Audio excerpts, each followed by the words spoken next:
Hey everyone, you're listening to the Simple Electronics Podcast. I'm your host, Dan from the Simple Electronics YouTube channel. This episode is brought to you by Patreons just like you, so go to the link in the description, patreon.com/simpleelectronics if you want to support the show. So let's get right into it. First and foremost, I do have some personal updates, but like usual, I will do that at the end of the show. So let's get started with something microcontroller related. So maybe you remember in the last episode, I was talking about maybe making my own custom RC controller project, and I have actually started doing the coding. I find it's a really good mental exercise to try to figure out what kind of solution I need to code up to make this work. Now, there's no guarantees that this is going to be great by any means, but what I'm trying to do is make it modular. So like I said last time, I was probably going to make it based on the Raspberry Pi, like the RP2040 or 2350 chips. And that's what I've started to do. But that brought me to an interesting question. I mean, I'm not going to let you guys at home have to solder the bare chips onto a board, right? I want this to be modular. And I was looking at the RP2040, the Raspberry Pi Pico, and it only has, I think it was 3 analog channels. And then I was also talking about using the 2350B. That's the big new chip, the new chip with 8 analog channels. But there's not really any boards available for it.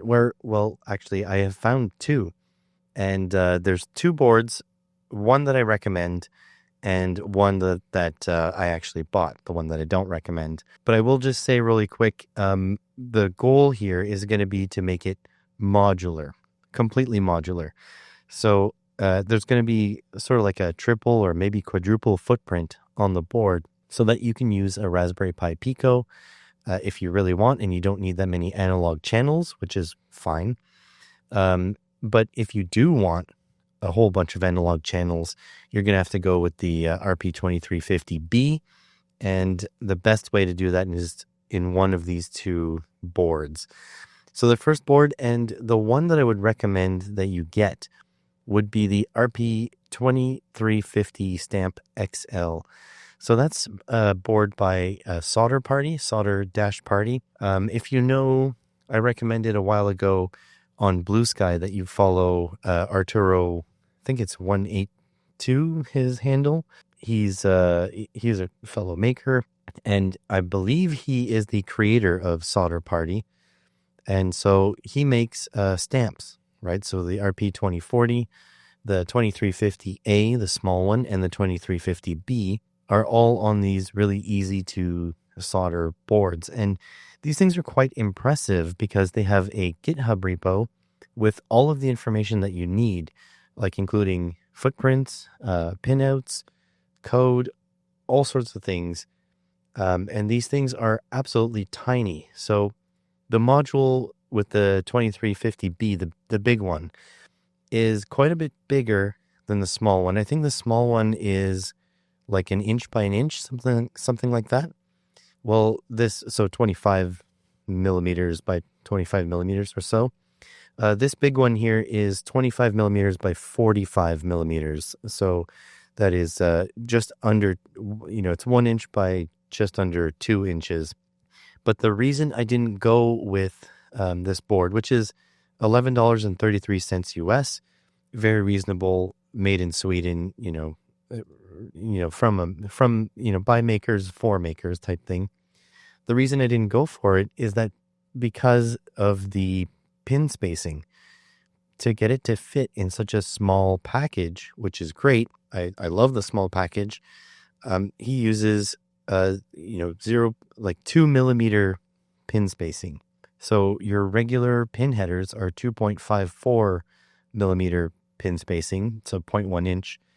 And therefore, it's going to be very difficult to breadboard with this thing. And I am a iterative designer. So I need a board that plugs into a breadboard so I can do all my prototyping. I can't have like a soldered prototype board. Now, they have a solution for this. You can order a carrier board that looks like an Arduino Mega. It's like the same form factor, but then I'm running wires between, female pin headers and my breadboard. And already I'm going to be running wires. It's going to be a little bit, busy, so to speak, because there's a lot of pins. So that's not something that I want to do. If you want to build a project and you don't need to be such an iterative designer like I am, then you go ahead and buy the RP2350 Stamp XL. That is actually what I would have done if I didn't need, a traditional breadboard, which a lot of people are moving away from. But I would recommend you get that. What I got was an AliExpress board called the WeAct Studio RP2350B Core board. So this board I like a lot less than the Stamp. The Stamp, one more thing. The Stamp doesn't have a USB connector. So you have to have some sort of facility to connect a USB port to it. The RP2350B core board from WeAct, I can only find it on AliExpress. I actually bought two, and they cost me different amounts, which I'm not sure why. It's probably because, the shipping changed or something like that. However, I think it was $8. I think it was so a little bit cheaper. Obviously, it comes from China, so that's why it's cheaper. Let's see. Yeah, $6.56 one time, and then $8.19 another time. So I guess I got a better discount some other time. And this is in Canadian dollars. So the 2350 XL Stamp is $11.33 and American, and these numbers are in Canadian. So $6.56 Canadian is an absolute bargain. Let me just see.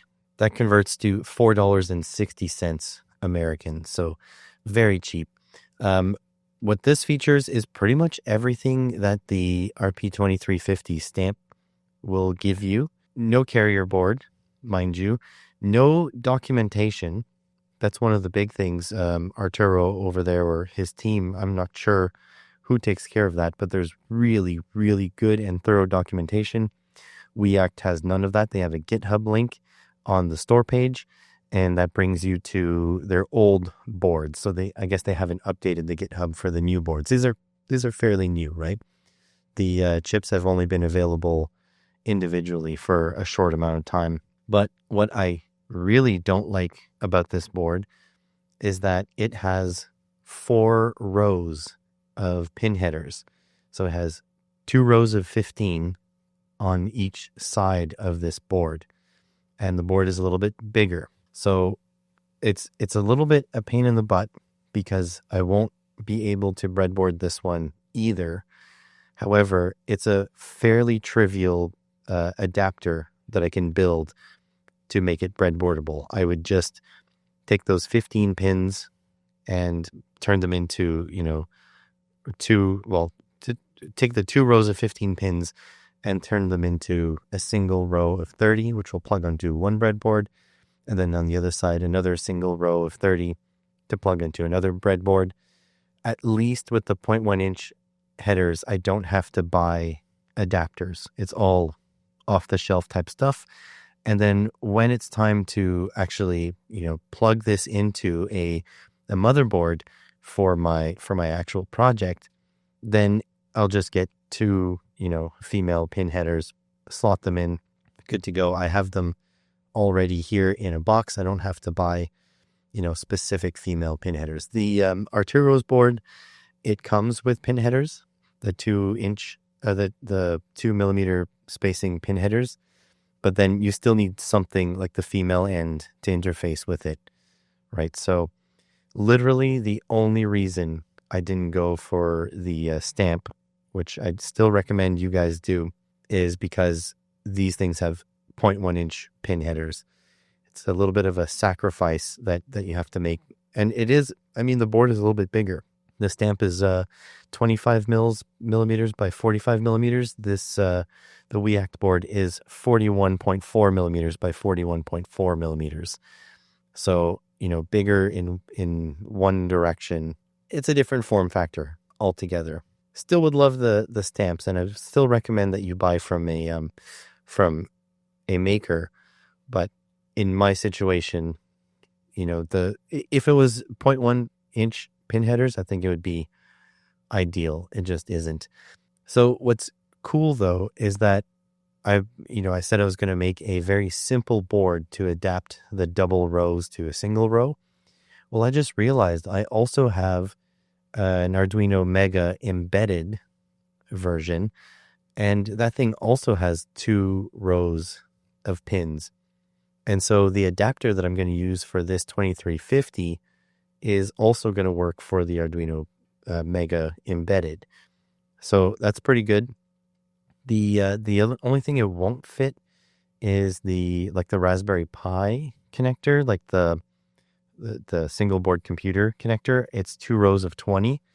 And I was just measuring with my calipers, and at 0.1 inch, if I want to do a row of 40 in line, that would fit on a breadboard, but it would be either just barely fit or just barely too big to fit on a 10 centimeter length of PCB.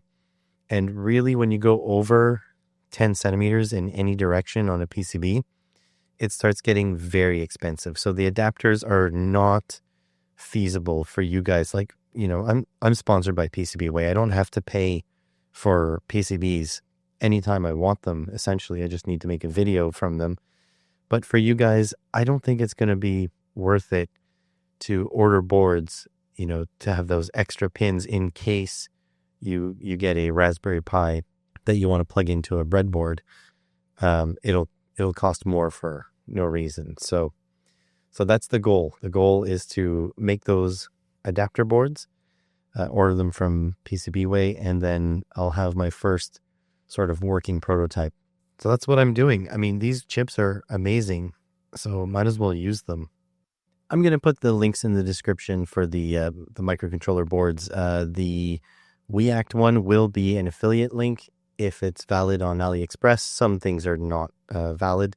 The Stamp XL one will not be an affiliate link. I don't even know if Solder Party has an affiliate scheme. So there. Coding-wise, though, I'm trying my very best to make it really modular.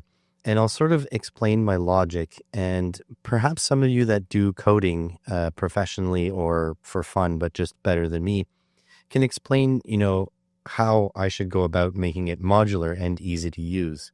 So I'm trying my best to put myself back in my shoes when I use other people's projects. And I am sort of documenting, well, I'm, commenting a lot my code, but I'm also trying to document it as I go. So essentially, if you have like a Raspberry Pi Pico board, you only have a couple of analog inputs you can use. If you use an RP 2040 Mini or Nano, anyways, the really small one that I've come to know and love, or the 2350 variant of that, you can have 4 analog inputs. And if you use the big boy, the RP 2350B, you can have 8.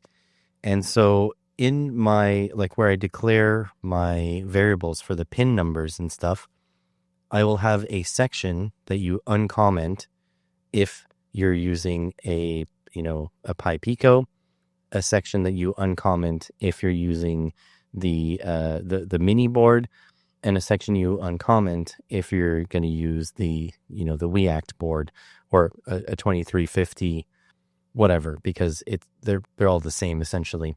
That will declare the pins, but then I need a way to tell the user that they're going to be limited on what kind of inputs they can use based on what kind of chip or board that they're using.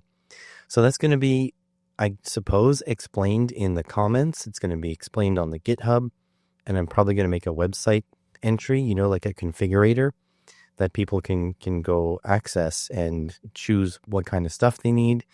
Maybe I should make it like a quiz tile for really beginners, and you're like, how many analog inputs do you want? How many switches do you want? How many, whatever. And then, then you need board X or whatever, something like that. So then anyways, the variables are declared, but then does that mean that for every bunch of pins that are declared, like whether you're using board A, B, or C, for example, does that mean you have to rewrite your code 3 times? And every time your code has to check, do while, board equals A, or do while board equals B, or do while board equals C? Is that what I'm going to have to do to try to, modularize the whole thing? Or is there a different way to do it? Is there a way that in the code, it, recursively, fills in all of the variables? So these are the kinds of things I'm not sure about. And these are the kinds of things I'm really happy that I can chat with AI about. I run it locally here for the most part when I'm asking these kinds of questions, because I can reach out to a whole bunch of contacts I've made in the industry. There's a whole bunch of people who code either professionally or for fun and do it really well, that, they've offered to, look over my code and stuff. But what I don't want to do is I don't want to, bother them 20 times for the same project, right? I want to sort of do my best on my own with the tools I have available, and then send them, or FaceTime with them or whatever, do a Discord call with them, and then go over what I've learned from, doing research on forums and on, AI, going back and forth with AI, but not letting AI write the code so I can still understand what's going on. So I know, for example, another maker has offered multiple times to collaborate on a project. And if this controller project the goal was to sort of produce it and get it out the door, then this would be a perfect thing for me and him to collab on, because he's a really good coder and he could probably code this project in an afternoon. But then the problem is I won't understand the code, and that's a problem for me. So this project is about me sort of reinforcing my coding skills. So once I have something written, something that works maybe, or almost works, that's when I want to start reaching out to coders and be like, what do you think of the logic here? What should I change? Am I doing this all wrong, type thing? So I don't know if you guys are like me and that you want to give it, your best shot first, sort of understand the way you went through, and then go get opinions from others. But mind you, if there are articles or books or forum posts or even just general information that you have for me, put those links down in the comments section, because this is a learning project, right? So this is not going to be done for probably several years. The goal is to have something very simple working fairly soon, and that will probably happen. But the overarching goal is not going to be, I don't think it's ever going to be finished. It's going to be a work in progress for a very long time. Another thing I want to make sure to incorporate is that I want to use this project to finally learn the NRF24L01. Regular listeners will know that the NRF chip has been my mortal enemy for a very long time, to the point of uploading example code that works perfectly fine in tutorial videos. The example code works perfectly fine, in everything it does, except I try it and it doesn't work. So yeah, I'm, hopefully I'm going to slay that dragon. But the other big goal is to try to make this as modular as possible, meaning that if people want to, they can make it as big or as small as they really want, and they can make it as professional or not as they want. So if you just want to control a couple of little things with a little joystick and send out that message through NRF24L01 and, make a servo turn or a motor turn. That should be doable for very inexpensive. However, if you want to fly a drone or an RC plane with real-time control and using a protocol that is like industry standard, like ELRS, my goal is that my design and my software will allow you to do that too. So this should be like a multi-use, at least the code, and then people can just solder wires onto the RP2040 Mini or Nano, or I don't remember what it's called anymore, but just they can put all that together and have it just work. That's the eventual goal.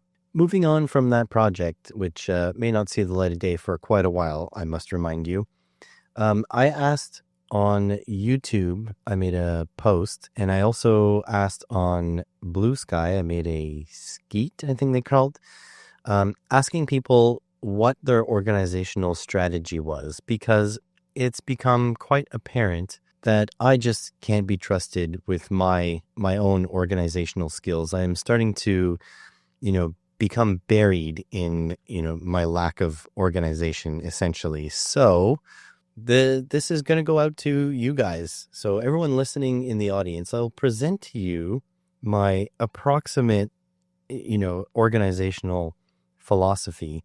And then perhaps you guys can, comment or send me an email or show me videos or whatever of how you keep organized, especially if you're a maker with broad interests, because I think that's the big deal here. If I was like a Dave Jones, I think I would have a little bit easier time staying organized, but I'm a little bit more of a big Clive where, I like to see how things work. And I also have multiple interests. So all of my interests are sort of culminating in one relatively small space. And that makes things a lot more difficult to stay organized.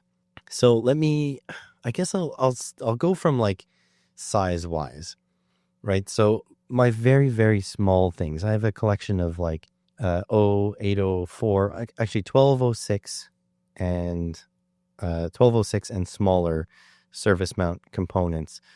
And those are in these little tiny, almost like pill bottles, not the prescription pill bottles, but the pill like square containers that you use to keep all your prescriptions for the day separate or whatever. Essentially, they're these little SMD containers. You may have seen them. So I have things like surface mount MOSFETs and transistors, resistors. I have like, the common, all the common values like 1 ohm, 10 ohm, 100, 1K, 10K, et cetera, et cetera. A whole bunch of LEDs in 080, I think it's 0804. Man, I haven't placed SMD LEDs for a very long time, but I think it's, hold on, I have on the thing right here. 0805, there we go. So I have 0805s and I have 0603s. And for certain things, I have 1206 size SMD components. So yeah, a whole bunch of those diodes, not the MELF packages, the cylindrical packages. I don't keep any of those in stock. I have little microcontrollers too. Like I have the AT Tiny 85, is it? The really small one. I have NeoPixels. So those are all together in one drawer in a makeshift drawer unit that I've made with hot glue and foam board from back in the days when I was watching a flight test where they would make model planes out of this stuff. And it's been holding up just fine until recently. It's starting to fall apart. So a shelving unit that I probably have to redesign and in CAD this time and then print it on the big printer. But I think after that, it's going to be fine. And on the bottom shelf of that unit, I have my, quarter watt resistors. I have a ton of different values, but I bought 1,000 of the regular sizes, like 1 ohm, 10 ohm, 100 ohm, all those things. I bought 1,000 each, and they're in there, and then everything else is in like white envelopes in there. So that's kind of like how I deal with the small things. Going up in size a little bit, I have like almost like a fishing tackle box with all my dip socket chips, and that doesn't have a home. I really should make that, part of the drawer unit now that I think about it, because right now it just sits on top of a shelf and collects dust. Not a good place for it. But that's all on top of my workbench. So my workbench is, I believe it's about 4 feet long by 2 feet deep.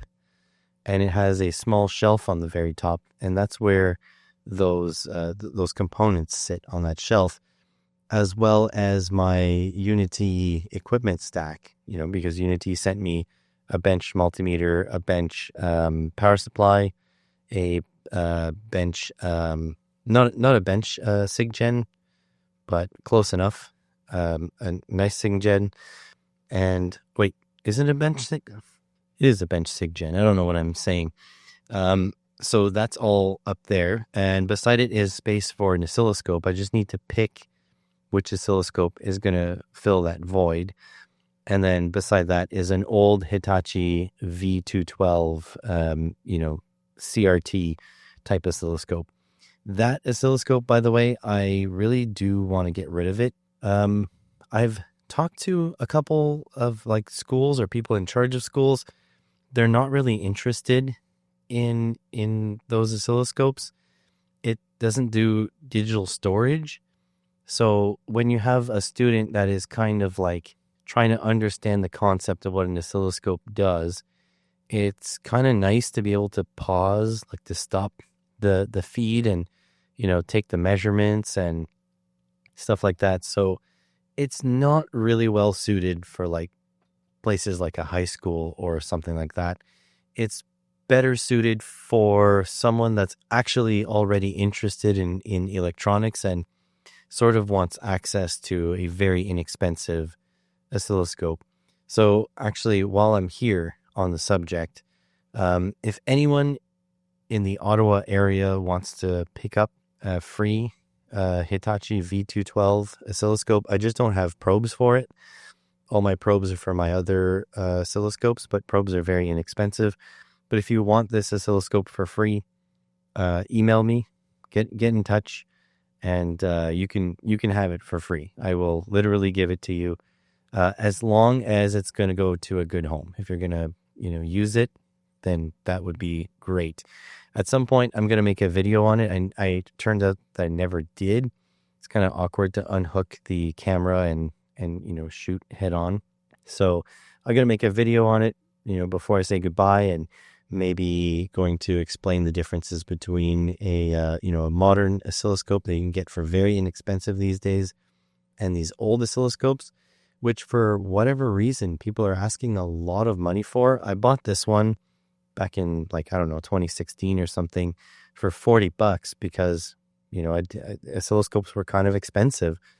But today, even here in Canada, you can get a really decent Finersi oscilloscope, way better than this one at least, and that'll run you $100. So I see these CRT oscilloscopes for sale all the time for $200 plus, and at that price you can get something actually really good. So I wouldn't recommend getting an old school one if that's the price point. So yeah, so that oscilloscope is there, taking up space. And then on top, I have a whole bunch of tackle boxes, which are kind of organized roughly. One tackle box is all my M3 to M4 hardware. Another one is M5 to M6 hardware and some miscellaneous stuff. Then I have another one with connectors, but RC connectors. So I have XT60s, XT90s, EC3s, stuff like that. That's all up in there. I would like to make a racking system for that where I can just slide them in and out, because right now they're sitting one on top of each other. So if I need to get the bottom case out, that means I have to lift off all the other cases, and especially with the hardware, it's starting to get pretty heavy. And I have to lift it kind of over my shoulder height. So not fantastic. One has fallen down at some point and thankfully not broken open. So that's really good. So also on my workbench, I have a microscope. I think I have the Anlove one. No, that is false. Negative. It's the Adonstar one. So that one's there, but unfortunately, and that's where my hot air rework station and my soldering iron is, on the right side of my workbench. Unfortunately, that becomes the catch-all area, and the microscope is not usable. So I have to really clean up quite a bit before I can do that. But essentially, that microscope, I use it mostly for live streaming. So I have a capture card in my computer, and I can feed out to the computer. The only thing that's bad about that, though, is that when the HDMI output is active, the screen is black. So I have to look on my auxiliary monitor instead of the giant monitor that's integrated into the microscope. So I don't know, why they designed it like that, but they did, and there you go. So then underneath my workbench, there are 2 drawers, and the leftmost drawer is fairly tidy. I've got, I say tidy. I've got little, dividers that have a whole bunch of stuff in them. It's more miscellaneous stuff. Like my deburring tool is there. There's some like pens and markers and stuff like that. But then the right-hand drawer, it essentially became a shelf. So it's always open, and the overflow from the stuff that's like around my microscope is in there and on top of there. And that's where kind of things go to the side once I'm done recording. So that's not a good thing either. Underneath the drawers of the workbench is like a big open area, which I have stacked some larger items. Like, for example, there's a USB steering wheel that I wanted to take apart and take a look at the motors and the motor drive and the logic behind it and stuff like that. And stuff I really didn't get to. But eventually, the bottom there needs to be replaced by some sort of drawer unit, because drawers are way more efficient at storing things, especially like in the electronics world. Your stuff is sort of like very small to like medium sized. Like if you think very small, like, those little resistors and capacitors I was talking about, to medium sized being like multimeters or stuff like that. So really, drawers are very well suited for those kinds of things, especially like tools, like for example, the multimeters, where you don't use them every single day. You may have one multimeter out every day, but then for a second multimeter, you're going to leave it in the drawer, or a current clamp or whatever. So there's that. I really need to organize that area. What do you guys do for like bulk storage? If you had a space like 2 feet, that's about 60 centimeters deep by 2 feet, 60 centimeters tall by about 4 feet, 120 centimeters wide, how would you make the best use of that space? That's kind of like the stuff I'm asking. So if you go to the right, if you turn, 90 degrees right from my workbench where I film my videos, then there is a 8-foot, whatever that is in centimeters, 8-foot long workbench, 2 feet deep. It's like a cantilever design. It's bolted to the wall because I have access to the backside of that wall.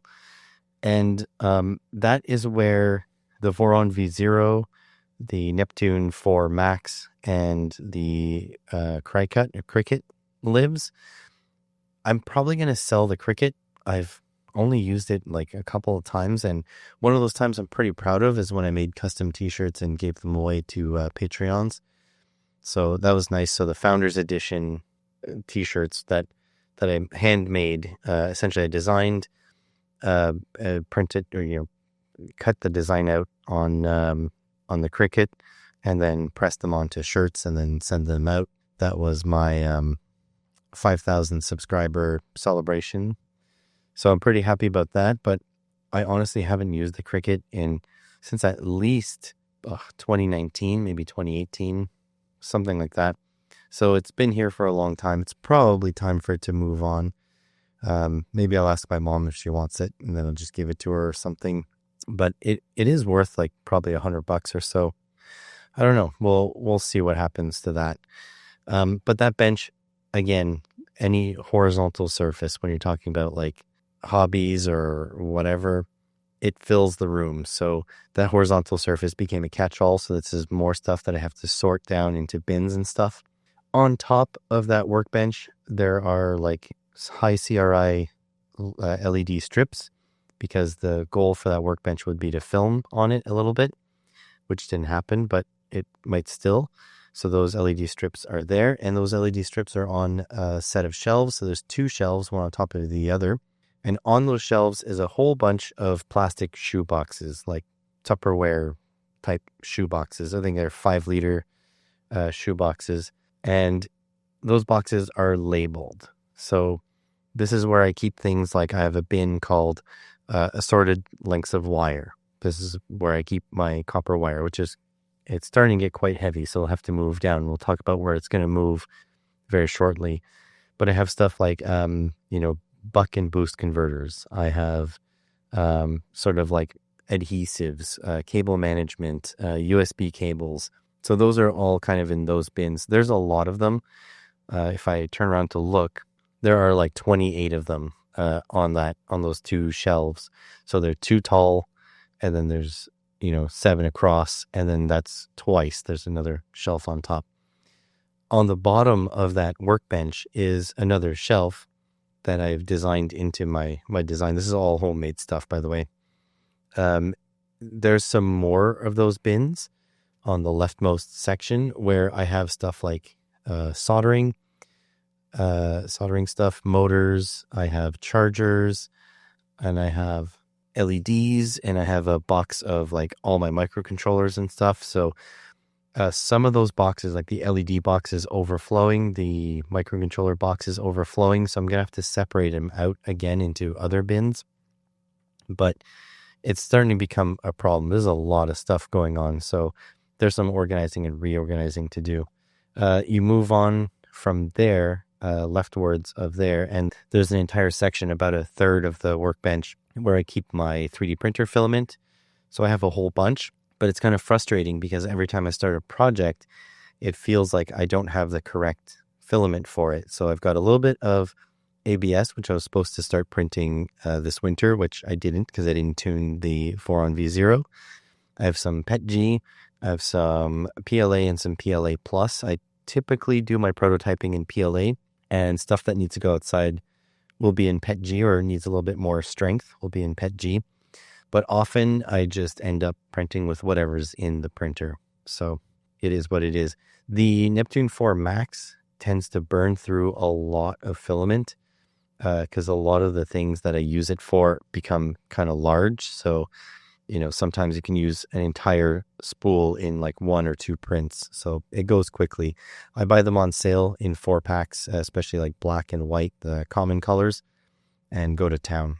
And then, if you keep going right of that section, then I have some more catch-all storage, some boxes. I don't really know what's in there.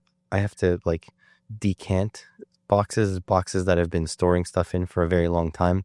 So you decant those boxes into like sorted boxes. But, again, that is part of the problem. Underneath there, I have like some bins with like camping equipment. So I have it there. Because the other storage in the house was pretty full. So there's that. But there's also my little tabletop CNC mill that I haven't really used.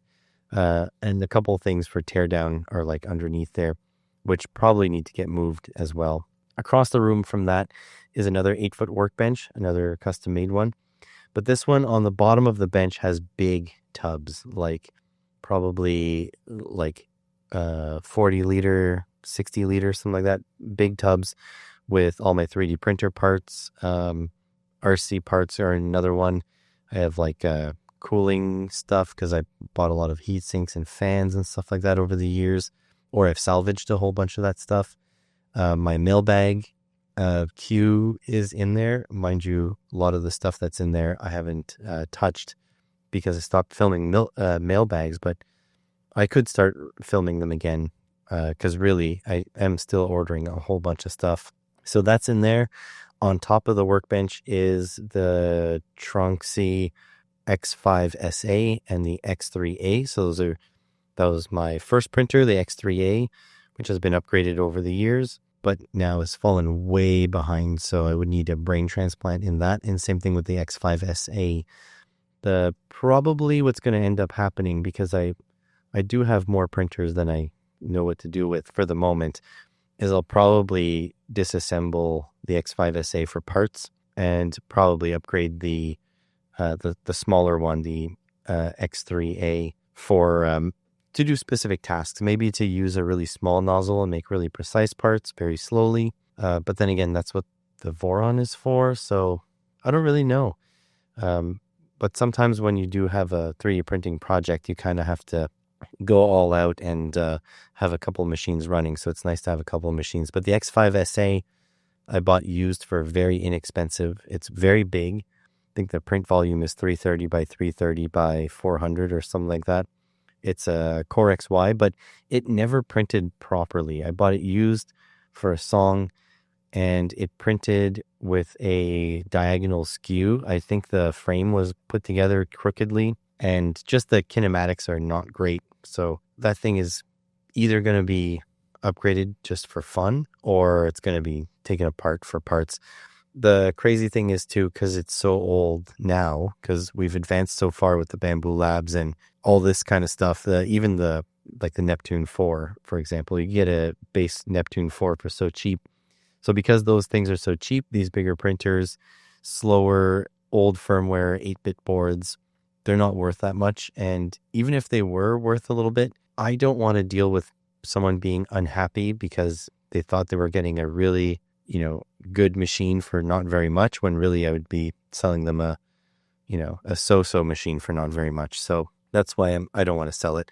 Also, the Chinese Xinwini Panther is on top of this workbench. So between those three machines, the workbench is almost full, and then there's random detritus on top as well.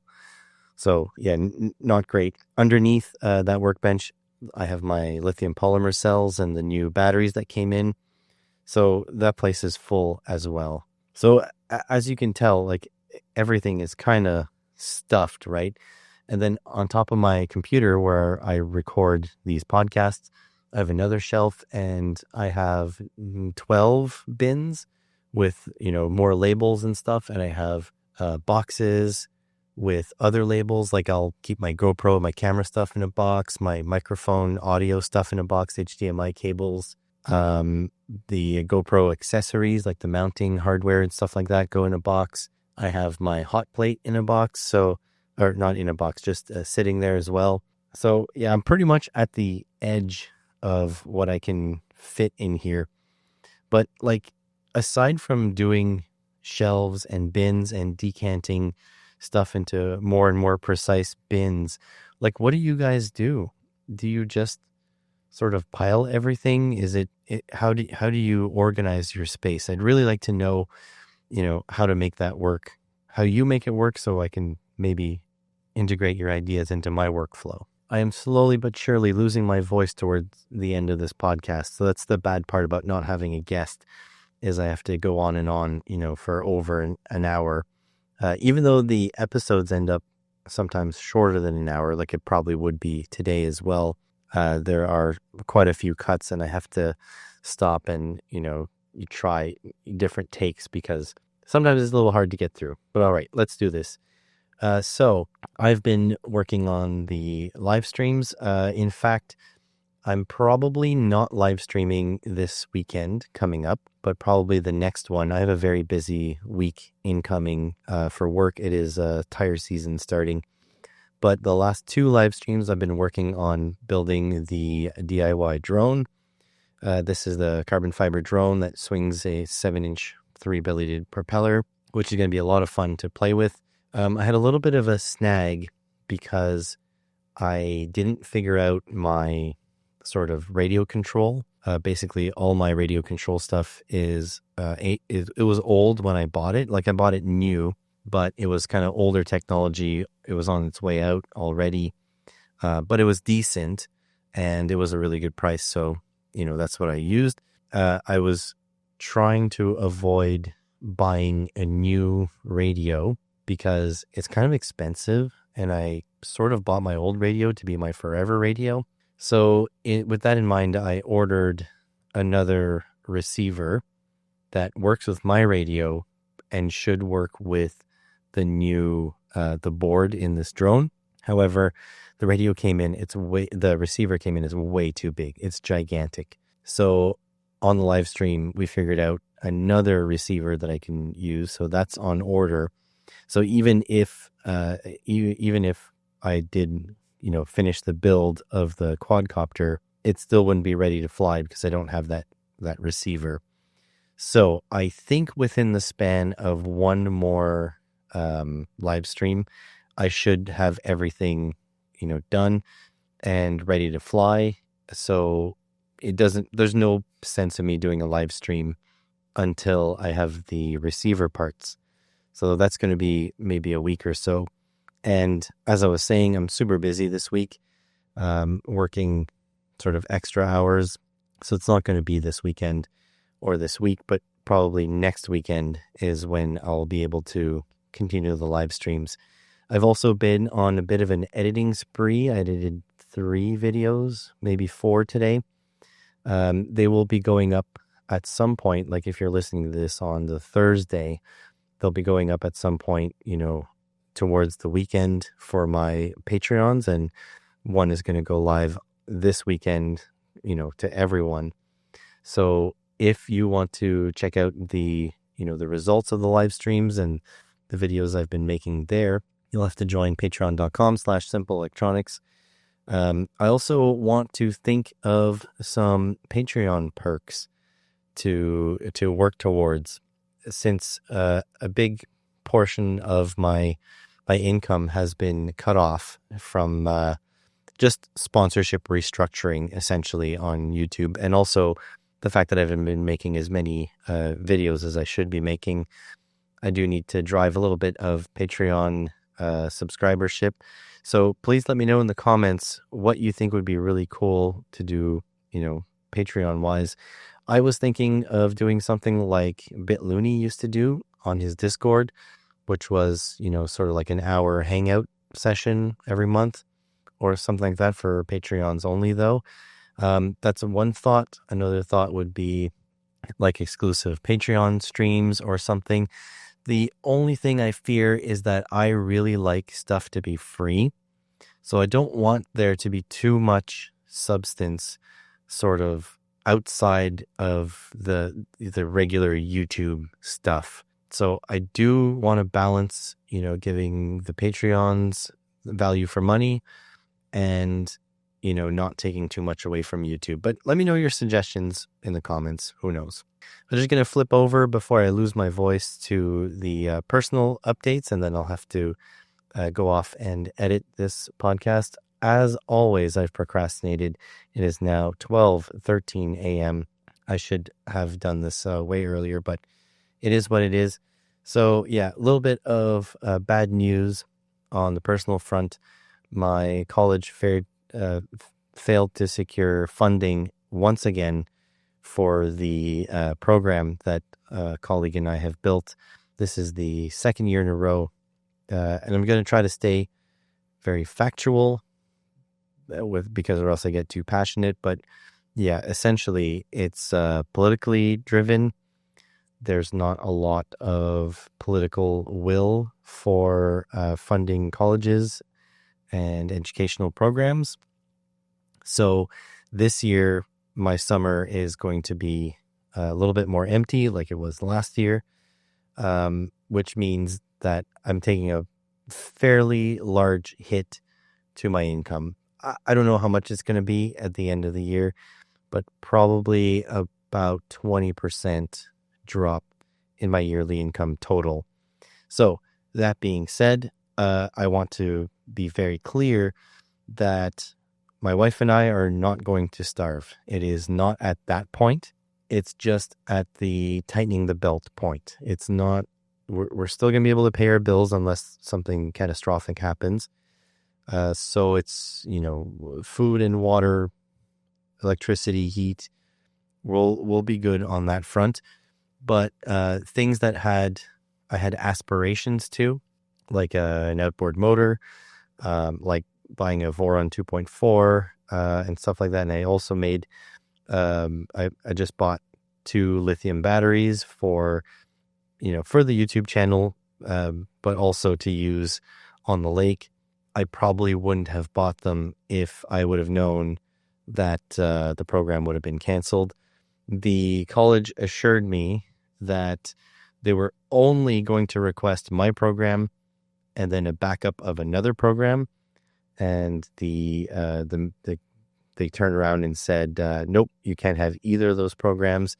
Here's another program you can run if you want to. And I don't even know if the college has the subscriptions to actually make that program a success. So I don't even know if they're going to run the only program that the government was able to give them. So not sure what the future holds. There isn't some, like, it's not all negative. Over the course of the next couple of years, things can turn for the better. They can also turn for the worse. But I'm just here, sort of in limbo. And I guess the big thing for me is that it's been years now since I've had any real sort of financial stability. It's always been a roller coaster. And how I feel is that I wish I could just get off the roller coaster. Like I've had enough now. I want the college to tell me either they're going to, keep being a roller coaster, or they're going to, take me on for more hours, or they're going to take me on for fewer hours. No matter what the answer is, I just want to know the answer. Essentially, I still work as a mechanic. It's very hard on my body. I can't do 5 days a week as a mechanic, 9 hours a day, especially as a flat rate mechanic as I used to be. There's no way. That being said, the big thing is going to be to actually put out videos. If I look out around me, I've got enough content to, I probably have something like 300 videos worth of content that I could make just around me. I bought very recently one of those, so like all-in-one electrical learning kits. And just there alone is like 30 videos I can make on a beginner series, right? So basically I need to put my head down and record more videos, which means more live streams. But also I think I need to branch out of electronics. I've been talking about this for a while, so there's really nothing new here. It's just that I think that in my spare time, when I don't feel like making electronics videos, I should probably be focusing on automotive videos. The audience for that is much bigger. The CPM, the amount of advertisement revenue you get per 1,000 views, is much larger. People are also going to become more and more economically strained in the next couple of years, probably, because it's been a rough 3 months or so for a lot of people. And so automotive content is going to be important. And let's be honest, I know automotive content way better than I know electronics. Now, I've already built an audience for electronics, so, arguably I should just keep making more and more of that. I'm never going to stop making electronics videos because it's my hobby, and it's something I can do indoors, especially in inclement weather. But I do think that for the same amount of effort, I will probably have better gains making automotive content. So I believe that is going to be the plan, is to sort of button up a whole bunch of electronic stuff that I've been slacking on, and then sort of like changing my attention to, make automotive videos to try to reach a broader audience and that'll be on the Dan Fixes Cars channel. It won't be on the Simple Electronics channel, so don't you worry about that. So That means there shouldn't be a lack of electronics videos. It's just that I should double my efforts in sum total to put out twice the amount of videos per month, I suppose.